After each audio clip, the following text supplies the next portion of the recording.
Hey, everybody, this is Chris. And Kathy. We wanted to take a minute to thank you all for tuning in. We appreciate every listener and are grateful for this platform. Please help us share our vision by subscribing to our show through your favorite streaming app. Follow us on Facebook, Instagram, TikTok, and YouTube at Petability Podcast. You can also support the show by making a donation. Simply go to our show notes and click the link at the bottom of the page of any episode. Thanks for listening. We hope you enjoy the show.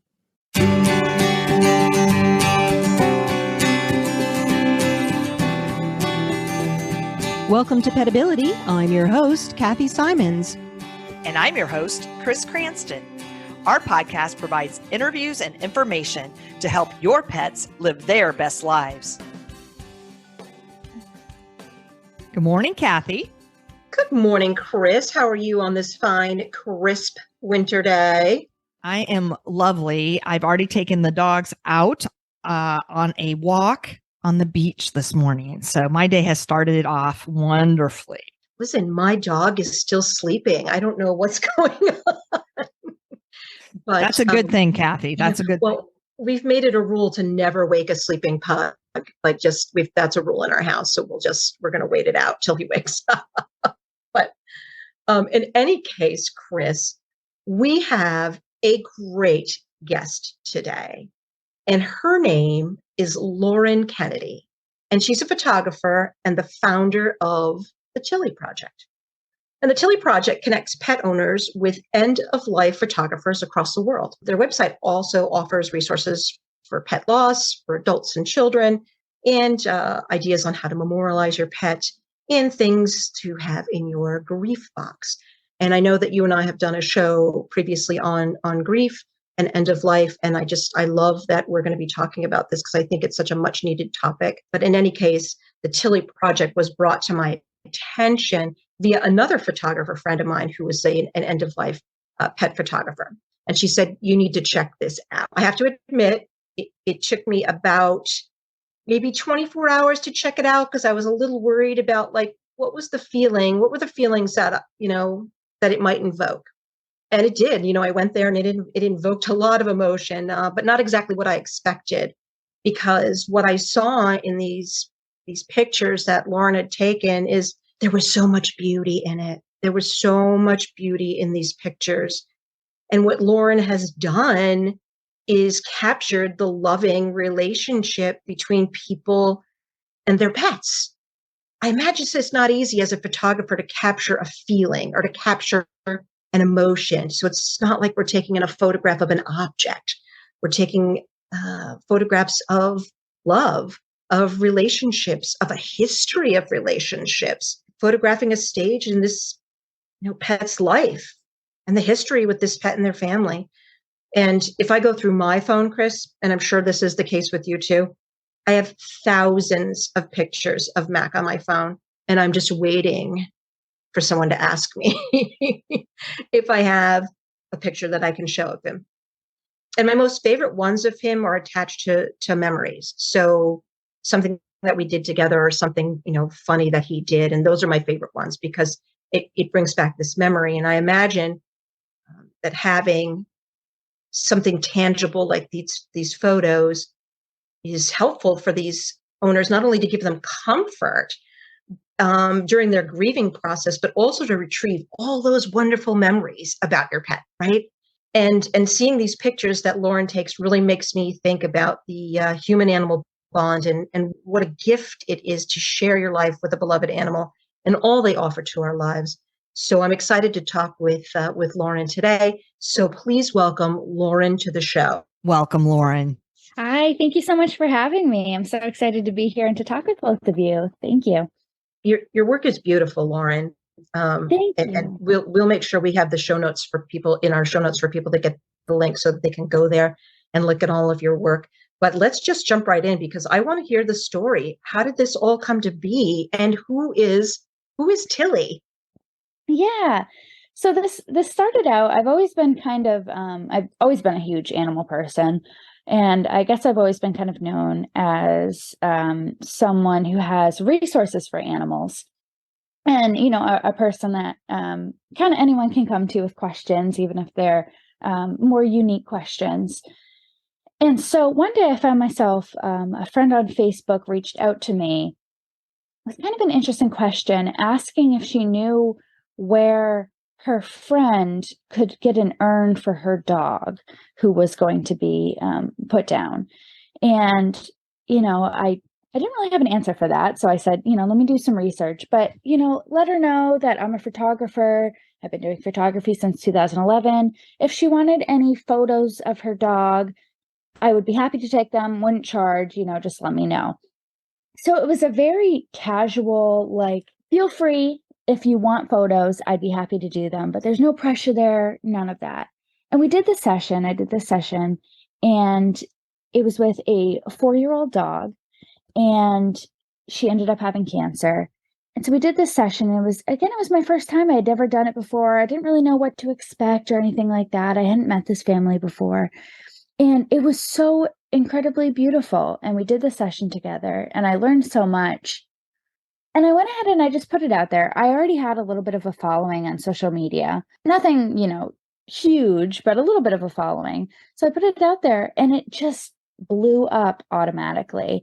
And I had a friend of mine who I know in real life comment that he was going to be doing a last beach walk with his dog the following day. And if there was a chance I could, go out there and capture that. And that's how it began. It started out with this first session.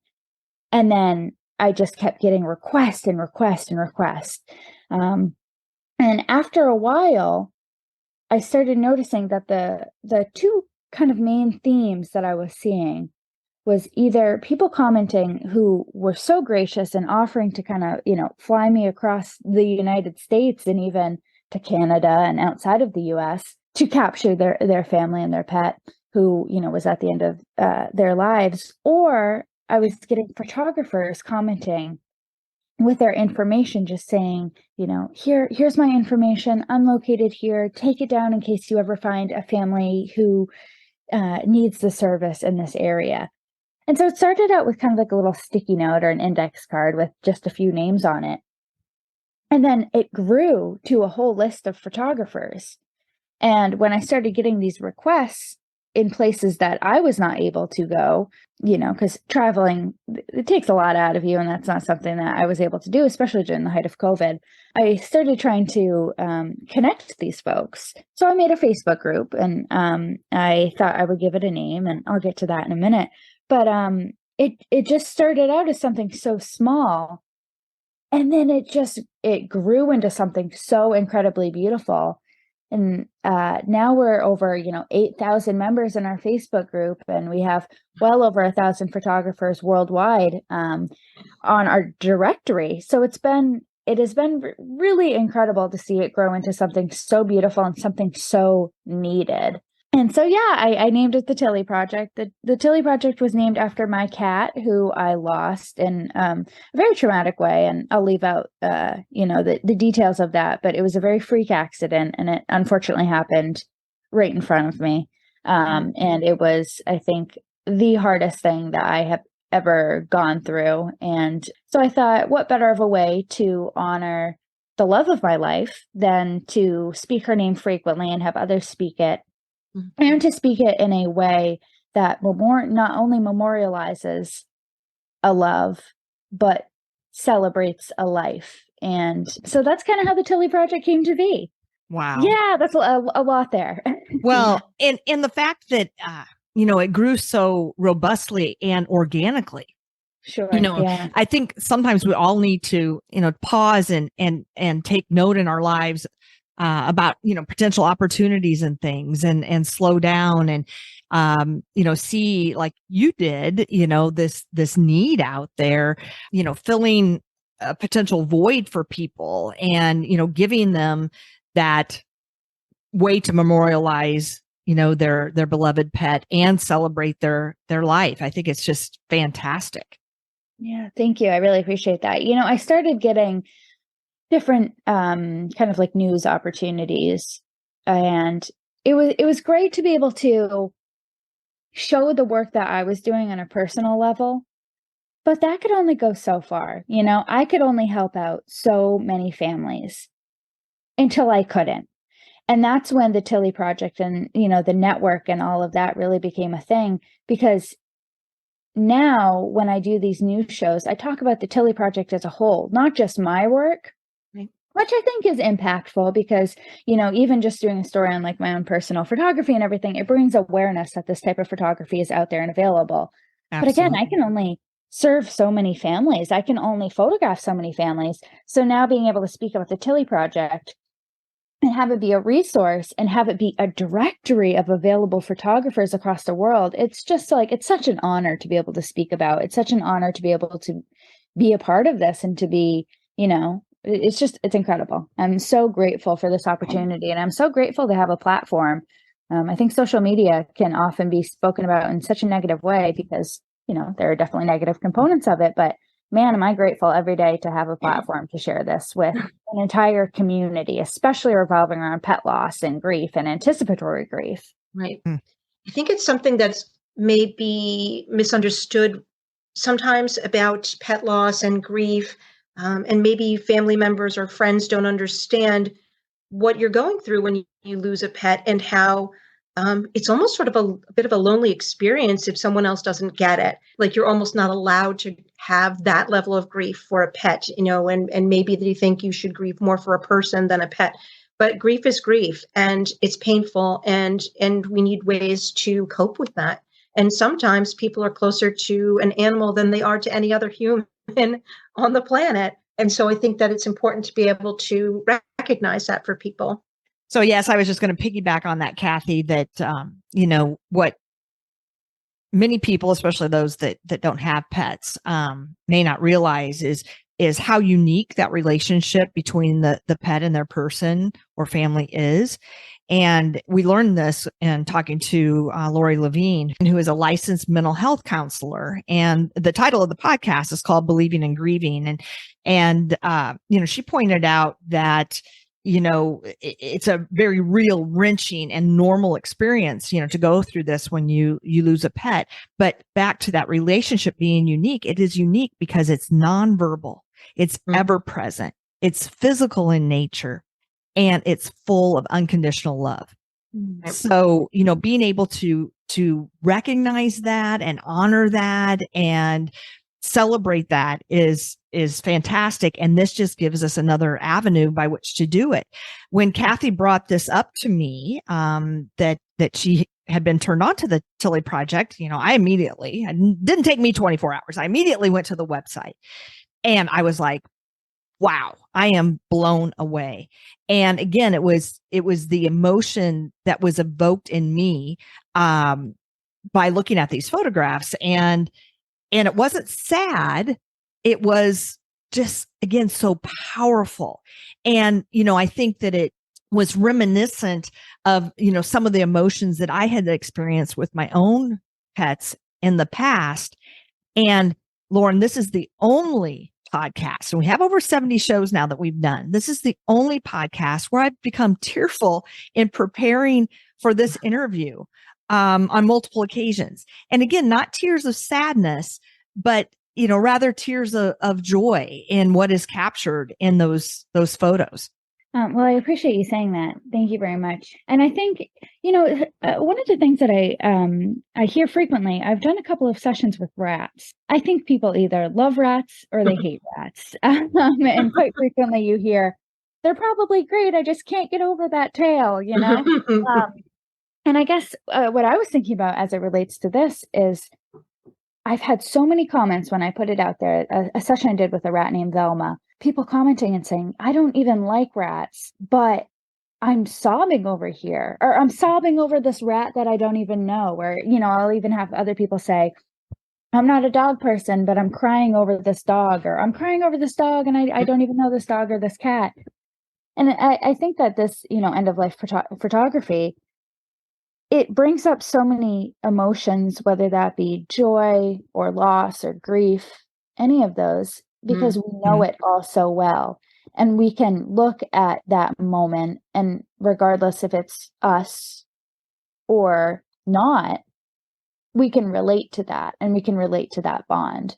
So I'm thankful that not only does this photography serve the families that I'm capturing, but I think it helps on a bigger level, because not only does it bring forth those conversations and allow for a community full of support and validation, but it just, it starts those conversations, and it really, I think it can be impactful, even if people don't get the photography done themselves. Mm-hmm. Yeah. I wanted to see if we could go over some of the goals of the Tilly Project. So can you talk a little bit about what the Tilly Project offers? Yeah, absolutely. So the Tilly Project, it's an end-of-life pet photography network and directory. So we have our Facebook group, and again, that has, I think, well over 8,000 followers, or group members, I should say. So it's a community in itself. So that's really nice. It does bring that community level to things and component. And then in addition to that, we have the tillyproject.org, which is that online directory of photographers who offer this service. In addition to that, I really want to focus on pet loss and grief and anticipatory grief resources. So we have a grief toolbox on the website, and that is just filled with, it is exactly the title. It's a toolbox. So what might work for one person isn't going to work for somebody else. So it's just a bunch of resources, and you can take what you need. You can explore, you can just see what's out there and see what works for you, and hopefully pass it on. We have a little section in there for children, and I really hope to expand upon that coming up. We also have different ways that you can memorialize your animal. I think kind of the same ideas get put out there. So I tried to make it a bit unique and have a bunch of different things so that, folks can choose from, different ways that maybe feels right for them or feels right for a way to honor their pet. So yeah, that's kind of what we have going on. In the future, we have a lot more goals for the Tilly Project. But right now, that's kind of, what we're focusing on is that community aspect and the resources, and then the directory for folks to be able to connect with photographers and families who are seeking the service. Lauren, you also have an educational component, and we haven't directly touched on that. And I love this because I'll paraphrase, hopefully I understand it. You also provide tutorials for photographers that are not professionals, maybe work in a veterinary clinic, or, it's a friend of a family whose pet loss is imminent. And you give information and suggestions as far as language to use, prompts, questions to ask, and so forth. Can you speak a little bit more about that? And I think that's one of your missions too, is to make it accessible for everyone, that it doesn't have to be a professional photographer per se.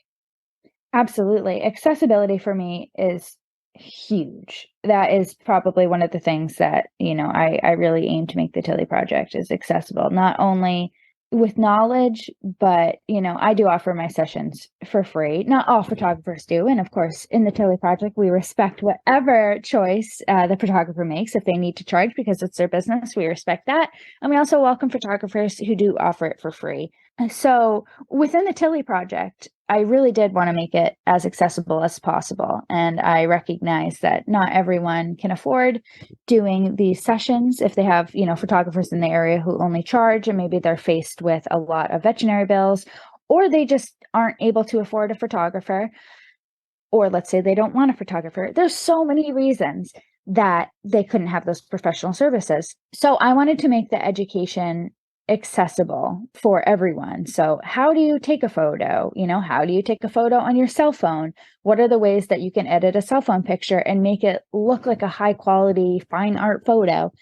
So a big component of the Tilly Project, and I do have the tab on there, is education on how to go about this for anyone, not just for photographers, but for anyone. One of the areas that I really hope to expand in next year is really reaching that, folks in the veterinary field and profession, because I think, every single day they see euthanasia and they have to perform it and everything like that. So it's like, how can they be taught how to take a photo? What are a couple of prompts or poses that they can use to snag a quick photo should it feel right in those situations?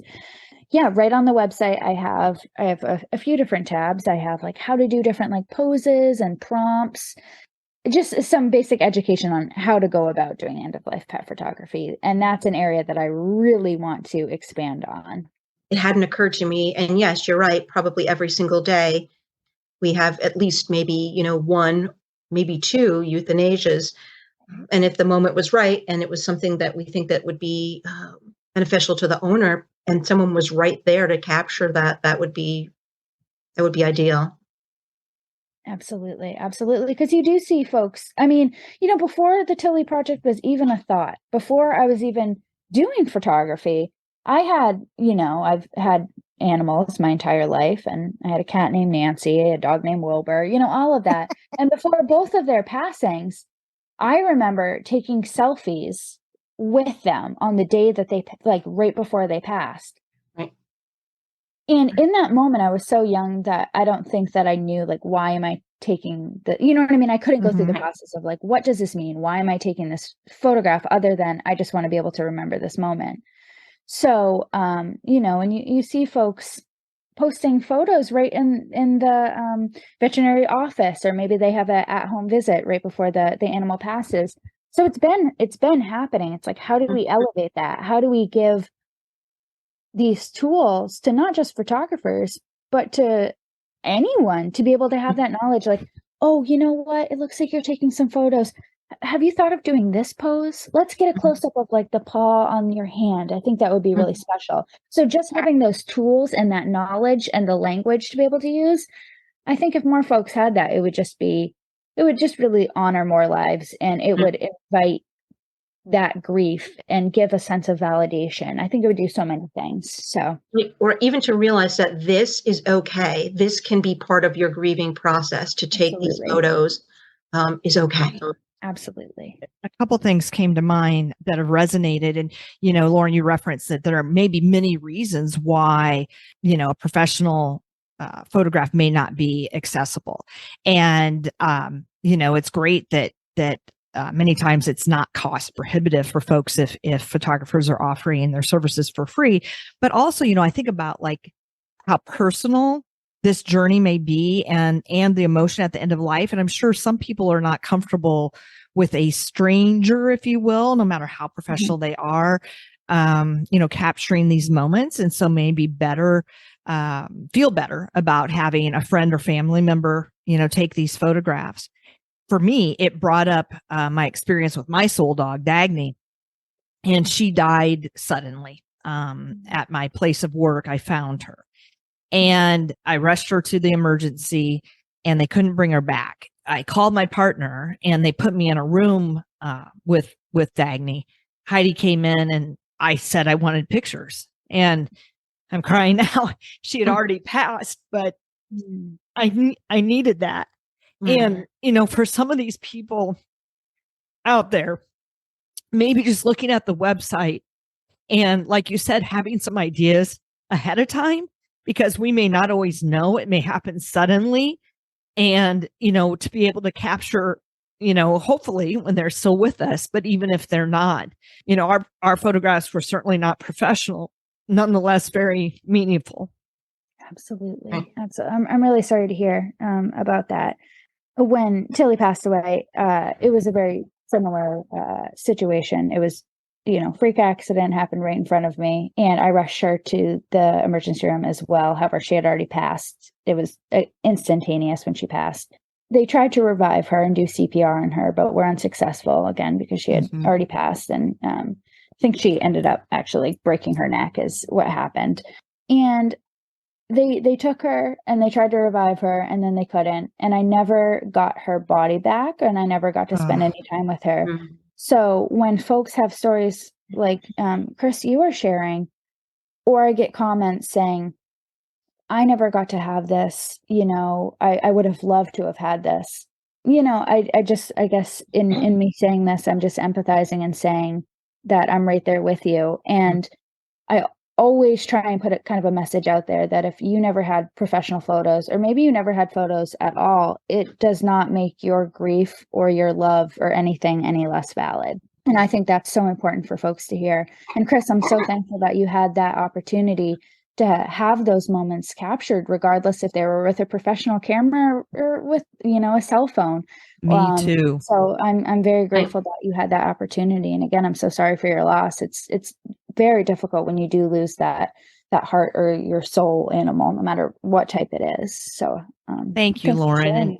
And this is another first. This is the first time I've cried interviewing a guest. So well, it speaks to the power of what the Tilly Project is and our connection to animals. And, I had a dog who I adopted many years ago who nobody wanted because he had cancer. And I knew I wouldn't have him for a very long period of time. And when it started to look like it wasn't going to be much longer, I had the photographer who I know, my friend, who was a end-of-life photographer, came and took pictures of him. And I can't tell you how grateful I am to have those pictures. I mean, this dog he was a pug, and he had the most amazing double curl cinnamon bun tail you've ever seen. Like, it exuded magic. Like, it was just pure love. And to have a moment to even see it again, on a photograph just brings back that feeling, right, of how much love he had and how much he exuded love. And to be able to see his little paw and his double tail, it actually makes me think of good times with him, and the session was good too. And I imagine that there's probably an impact on the photographer too. Lauren, how does that affect you? I mean, this is a really intimate thing to be invited into. How is it impacting you? Yeah, these sessions that I go into, they're very, they're filled with emotions and filled with a huge sense of vulnerability. I mean, these families are welcoming me in during some of their most, just vulnerable moments. I keep saying that word, but I think that is truly a word that kind of captures it. And vulnerability is both beautiful, and it can, be sad, and there's so much associated with it. So when I go into these sessions, I feel like I'm always asked how I don't cry during these sessions. And I think my answer to that is I am there to capture moments for this family and for all of these families. And to do that, if I were to get carried away with emotions, or, if I were to become tearful or cry, which I don't think there's anything wrong with. I know myself. And let me tell you, once I start crying, it's, there's no stopping. And I don't want that, because it's about this family. So I try and take up as little space as possible with my own emotions. And I recognize that they would be a distraction for me. So I'm able to just kind of put those away and to really focus in on the moment and still be present and still allow those emotions, welcome them in, but I don't allow them to be a distraction for myself. Mm-hmm. So it has a huge impact on me. I think at every single session, it reminds me of the trauma that I have been through and allows me to continue to work through that. And they always leave me feeling inspired and questioning how I can do more and how I can help these families. Mm. So it's a heart-wrenching and a beautiful thing at the same time. And I think recognizing that both of those can be present is, a great way for me to move forward and to have this sense of inspiration coming from the shoots. Do you think that's what motivates the photographers that have joined this network? Obviously it's not a money thing. Have some of them shared, with you, or on the Facebook page, why they have chosen to become part of this network, given the potential heaviness of the moment or emotional toll that it may take on them? Yeah, absolutely. I'd say the most frequent thing that I hear, like reason that people have joined, is because they have had an animal that they've really, really connected to. And they know how hard it is to grieve and to lose a pet. And they want to offer something for other pet parents and families who are in that exact situation. I've had other folks who have also joined to honor their pet for no other reason, that's the reason they want to honor their pet through doing this work. So it's a really, really beautiful thing. You'll photograph all types of pets, right? Not just dogs and cats and rats. Have you had experience with other photographing other animals? I have only photographed dogs primarily, and then I'd say cats next. I photographed one horse named Dennis. He was 38 years old. And Wow. Yeah. Wow. I mean, it was such a beautiful experience. I really know nothing about horses other than I think that they're absolutely beautiful. But, like the body language and everything, give me a cat, a dog.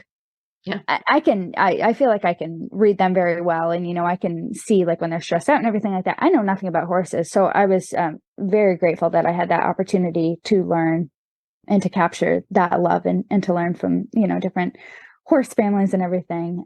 And I photographed 3 rats so far. So those are the only animals that I've had the opportunity to capture, though I welcome any species because honestly, I welcome any species, Right. as silly as it sounds. If someone were to come to me and say, here's my hermit crab, here's my goldfish, I really love it, I would welcome that with open arms because who am I to be the judge of what love is and Right. what a meaningful relationship is? And if someone comes to me and they've had that goldfish for, a year and it means a lot, I'm going to honor that. And quite honestly, I would love to get into all different species.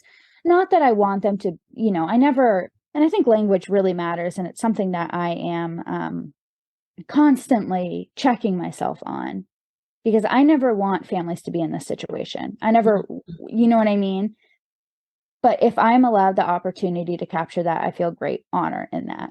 I do not wish any pet parent to be in this situation or to come to me, but I feel great honor that they have chosen me and allow me to be a part of that. So yeah, I welcome any animal. And in the future, I will be honored to capture a variety of species just so that it relates to, it makes those kind of unique animals feel just as validated with that grief as well. Right. Chris and I have seen a variety of animals, dogs and cats and bunnies and guinea pigs and stuff. And you're right. You're absolutely right. You love who you love. I mean, I have a patient who's a duck. Her name is Janet Quaxon because she's part of the Quaxon 5. And they love Janet Quaxon so much, and she is their beloved pet. And I could see, whatever you love, wanting to, or whoever you love, wanting to memorialize that, and look back on that. And Janet's fantastic. She's Janet Quaxon, and she's just as wonderful and loving and beautiful as anybody else's pet. Yeah, I mean, I've always wanted a duck. I've always wanted, I think, any type of species out there. But yeah, it's so true. Like who are we to decide what species or what type of animal is more worthy than others? So that's why I just any animal you want to bring to me, I will. You're down. I'm down.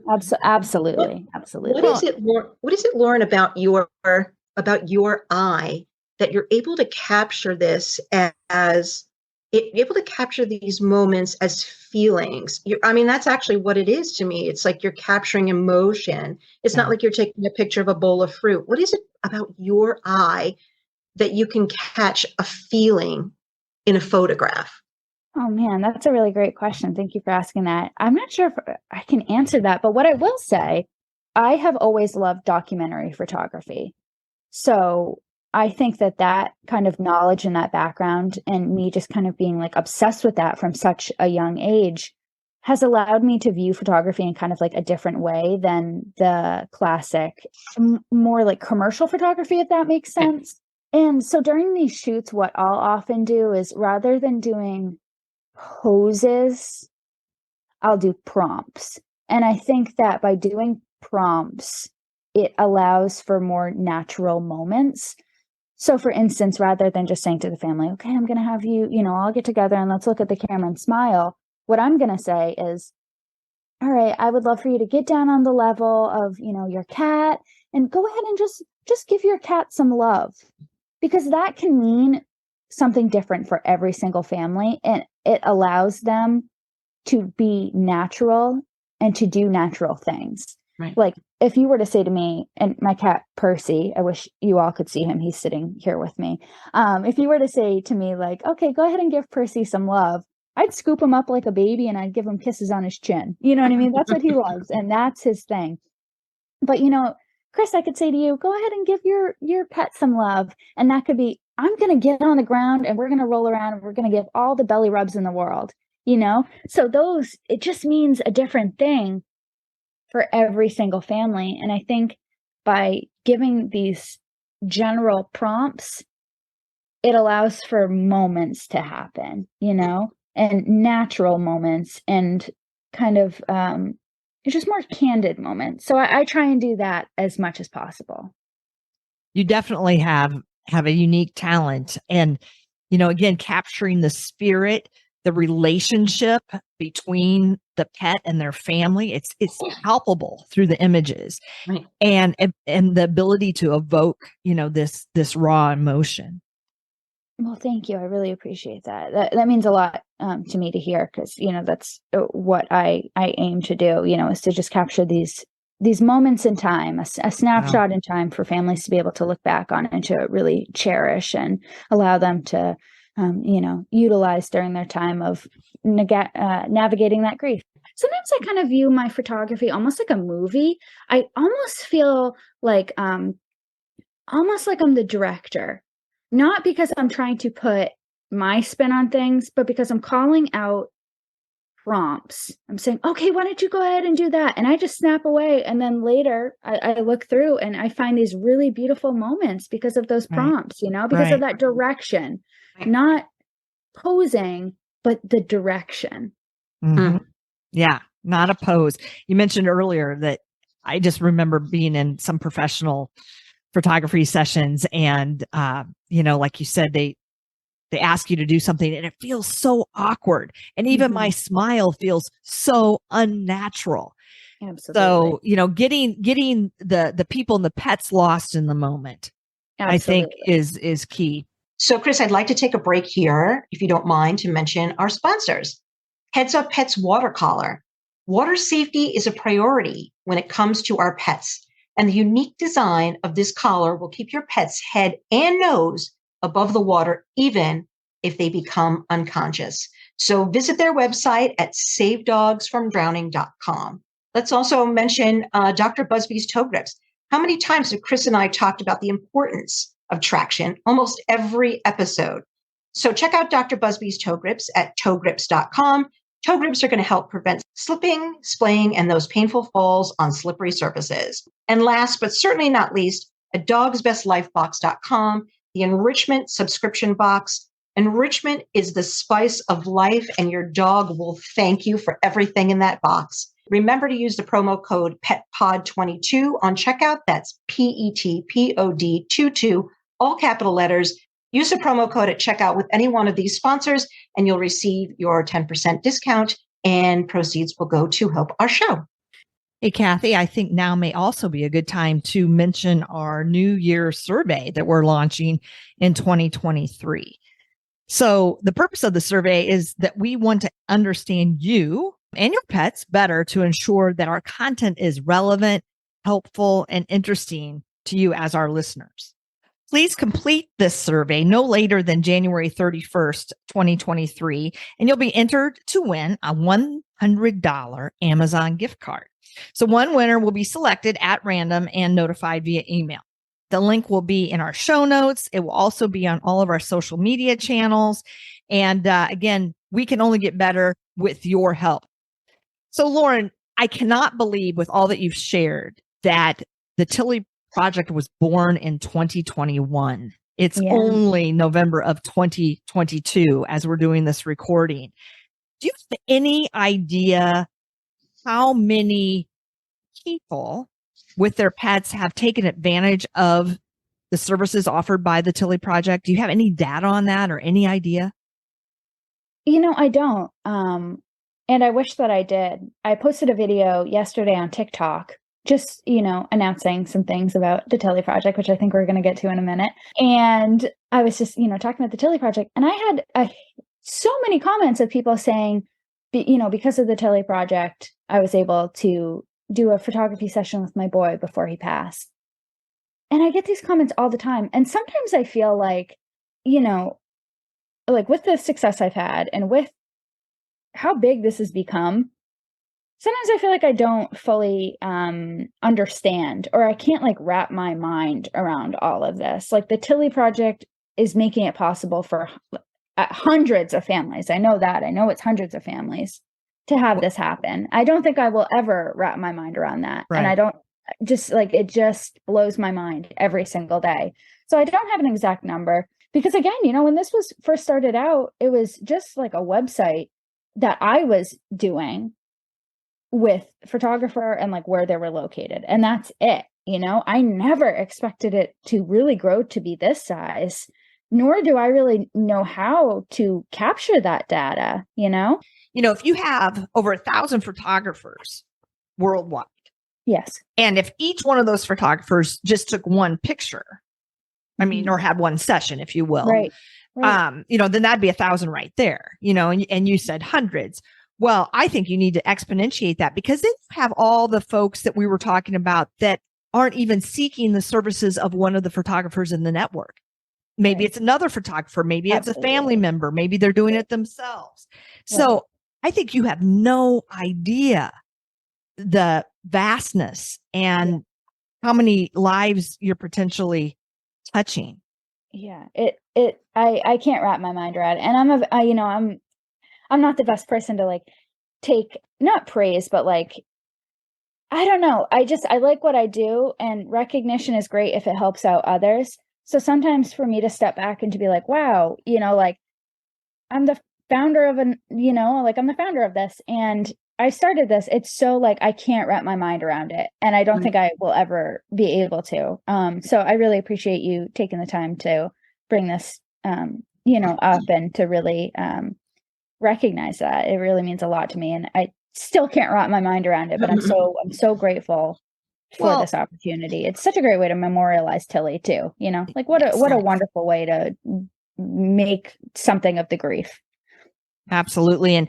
And, you know, like Kathy and I alluded to, you know, we had not heard of it. And then hopefully by, you know, sharing it in this venue, you know, it will grow even more because this fits so perfectly in our wheelhouse and that we try to provide information and resources to our listeners who then tell their friends and family and, you know, about things that aren't, you know, widely known at this point in time. So we're trying to, you know, get the word out there about many things, but we're especially excited to help you, you know, share this humble vision of yours. One thing I wanted to ask you is, have you gotten any feedback? I'm sure you have from the people that you've helped. What have been some of the comments on Facebook? You know, how has this impacted those individuals? What kinds of things are they sharing with you during the sessions, after the sessions, and maybe even, you know, months down the road? I think that through doing this type of photography, I have received the most genuine gratitude, like expressed towards me, you know? And I think that that's something that I really appreciate about this type of photography is just how genuine it is. And I constantly will get comments either from the families that I have served or from other, you know, folks viewing my work or from some of the Facebook group members, just this like this gratitude. And it always takes me back. It always takes me back the type of things that people say. So I'm so grateful for it. But I think, you know, again, for this type of photography to be out there, I think it does help out folks in their own journey with grief. And with the families that I capture, it not only allows them to have a memory of their animals, but it does allow them kind of like an aid to just kind of walk through that grief and to navigate it and to be able to look back at those moments. There's something so beautiful about when families welcome in a puppy or a younger dog into the family and you take those pictures and you share those posts. There's something really beautiful about being able to do that in their final stages of their lives and honoring them in that same exact way and capturing those moments and giving that same amount of energy to them that I think is really beautiful. So I'm so thankful to be a part of that. You know, Tilly passed away like over 5 years ago. And I still struggle with the grief. So I just try and be as like transparent as possible. And I try and bring up topics and thoughts that maybe others don't talk about because they feel like ashamed or guilty or whatever those feelings are. And I don't know, I speak of it because I feel like if one person speaks about it or is able to express those feelings, then maybe it's impacting one other person. And that would be my hope. Just one other person. If I can, even impact them in some way, I mean, that's better than anything I could ever ask for. Well, rest assured, I think you've met that goal and Thank you so much. far exceeded it. I appreciate that. So before we close here, is this your full-time job, or do you actually have a quote day job that you do?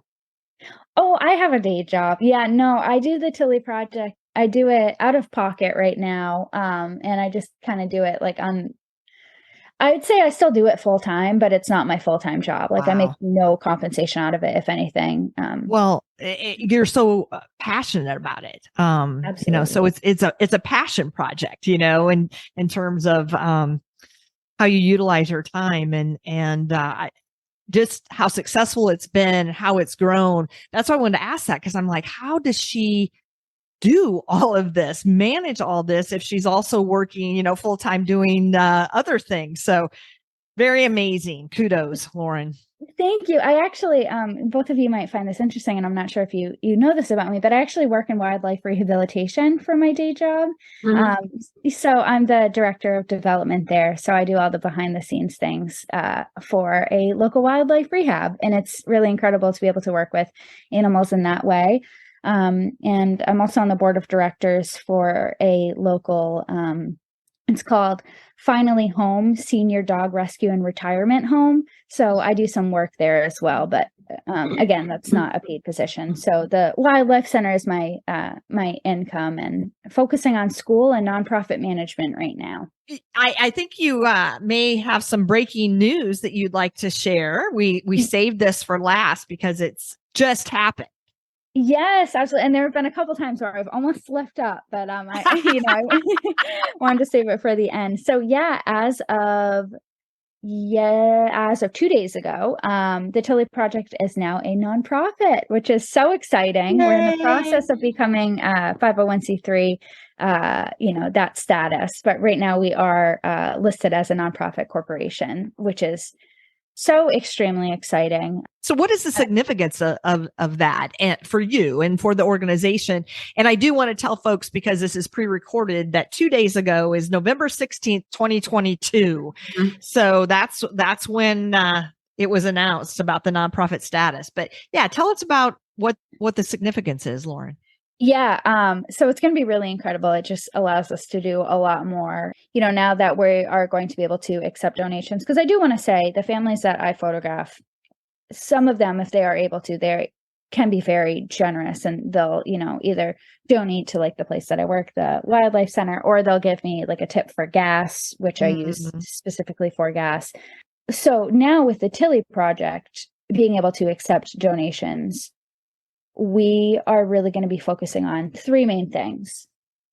We'll be doing some gas reimbursement for photographers. So to make it possible, it would get a little bit too difficult, just giving money or sort of like grants, So we're going to do gas reimbursement to make it a little bit easier for these sessions to happen. We will be doing awareness about the Tilly Project. So we'll be having brochures and business cards to hand out to different veterinary establishments and clinics and everything. And then also what I really hope to do is to really bring in education as well, but then also some counseling or some, support in that way for pet loss. So those are kind of the areas that we're going to be expanding on. So that's where the donations are going to be kind of distributed, and really bringing that awareness about the Tilly Project and doing gas cards to make it a little bit easier, or, to help photographers out, especially the folks who are doing this, volunteering, making sure at least they can break even. So a lot of big plans, and I'm really looking forward to seeing what the future is going to hold for the Tilly Project. I think that there's so much potential there. Me too. I can't wait to see how this grows. I'm really excited for you. Congratulations. Thank you. I really appreciate that. And by the rate that it's grown so far, and now given this change in your status, I don't know, Lauren. I'm Absolutely. thinking this might turn into a full-time job for you. Yes, I think so. I think so. Yeah, It's a calling. Kathy and I talk about our callings. This is a calling Okay. for you. definitely. Yeah, I'm really looking forward to seeing, what it turns into. Because I mean, the end of life pet photography, I've only been doing that for a year, and then probably 5 months later is when I started the Tilly project. So all of this is just, it's new. So the Tilly project on TikTok, we have over 13 million views on the hashtag. So Wow. really looking forward to seeing how it is going to expand and sort of what is out there and how can we make an impact on the world of pet loss, because I really think grief in general, death and grief in general in the US is an area that is lacking. Absolutely. And then I Right. think you break it down even further into pet loss and grief, and I think it's even less, like it is even less. And I can't tell you how many times I've been told, oh, she was just a cat. Right. And to that I say, no, I'm going to stop you right there, because no, she wasn't. She was my entire heart Right. and soul. Right. So we're not going to do that.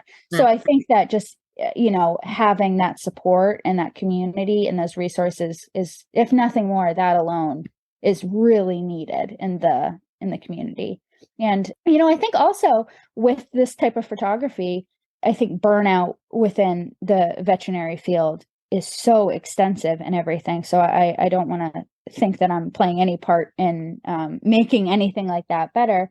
But I'd like to think that maybe with those euthanasias, being able to have those tools to take a few extra photos, maybe that would be a nice tool for veterinarians and those who work in that field to have as well. So maybe it would make a small impact within that field to, just bring some sense of closure for the professionals as well in those cases. Does that make sense? I'm not sure if I'm making Yeah. It does. That does. Great Yeah. thought. Lauren, I absolutely agree with you too, that in the United States, the culture around death and dying is not a healthy one. We struggle to speak about it. We struggle with how to acknowledge it. We feel very awkward. And I think that it may be slowly changing. We're talking about good deaths and things like that, even in the human world, and how do we orchestrate and facilitate a good death. And I absolutely agree with you that this project, the Tilly project, can help around that. And I know I've told so many people about the Believing and Grieving podcast, and I've gotten feedback that it was very helpful. And even it helped people to process not only their pets loss, but friends and family member loss. Absolutely. So it's all the same, grief is grief, as Kathy said early on. And so we've come full circle in that. Definitely. I volunteer for a couple of, for one other organization that actually does this type of photography, providing complimentary remembrance photography for families with babies who they've lost. It's called Now I Lay Me Down to Sleep. It's a really great organization.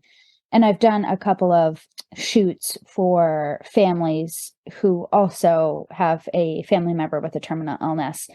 So in the future, it's not another nonprofit that I think I could take on, but I do hope, to maybe inspire more, like end of life human photography, because I feel like that could be so beneficial for so many folks. And there are organizations out there that do this, but just utilizing my platform and everything to even push that.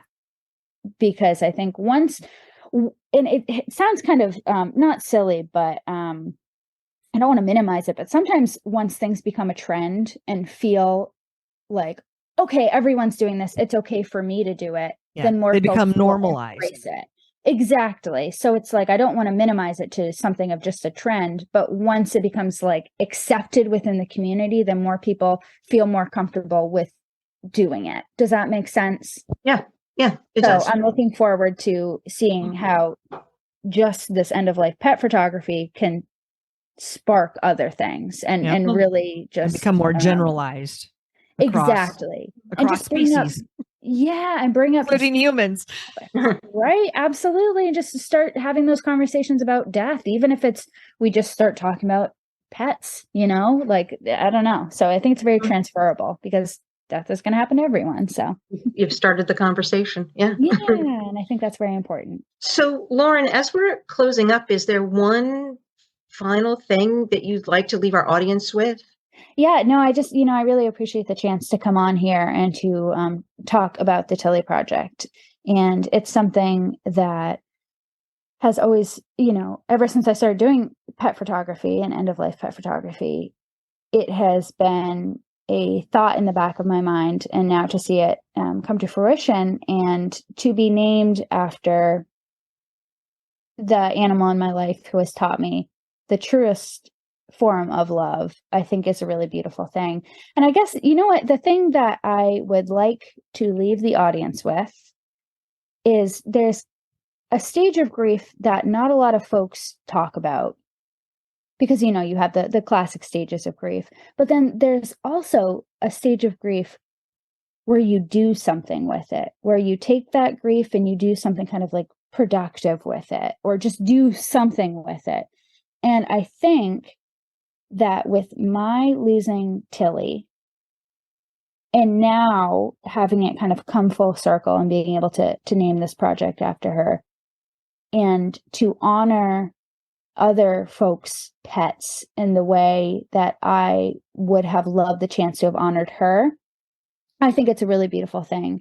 So I encourage folks who are navigating grief to really think about that one stage that isn't talked about as frequently. What can, you do with this grief? Even if it's as something as small, and I put that in quotation marks because it's not small at all, it's just memorializing your animal in a certain way. So I guess that's the last thing that I would leave folks with. This has been a wonderful, wonderful conversation. Thank you, Lauren. Yes. Thank you so much for having me. We could go on for another hour with that conversation. Lauren, you're fantastic. You're so humble. You're doing a fantastic thing. And I can't wait to see what else the Tilly Project is going to bring. What else is it going to bring to the pet community? So thank you very much for being here. Yeah, thank you, Kathy and Chris. I really appreciate both of you having me here and to be able to speak about it. I really appreciate both of you. Thank you so much. So, Lauren, where can people find you before you go? Where can people find you if they're interested in learning more about the Tilly Project? Yeah, definitely. So you can head right onto thetillyproject.org, and that's the Tilly, TILLY, project.org. Or you can head onto Facebook and look up the Tilly Project. We have both our network, which is a Facebook group, and then we also have a Facebook page as well. You can also, if you're not going to remember any of this, just head on to Google and type in the Tilly Project, and plenty will pop up.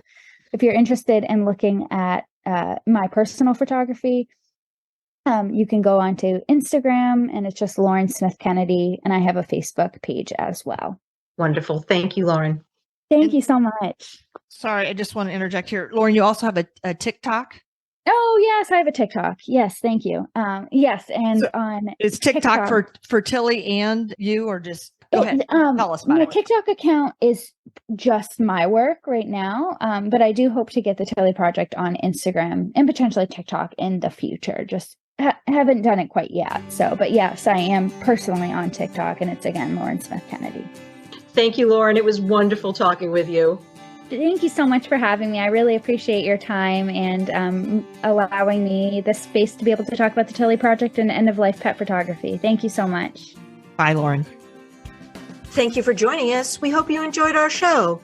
Follow us on Facebook, Instagram, TikTok, and YouTube at Petability Podcast. For more information about Kathy's books and living with blind dogs, please visit enableyourpet.com. Thank you, and please tune in next time.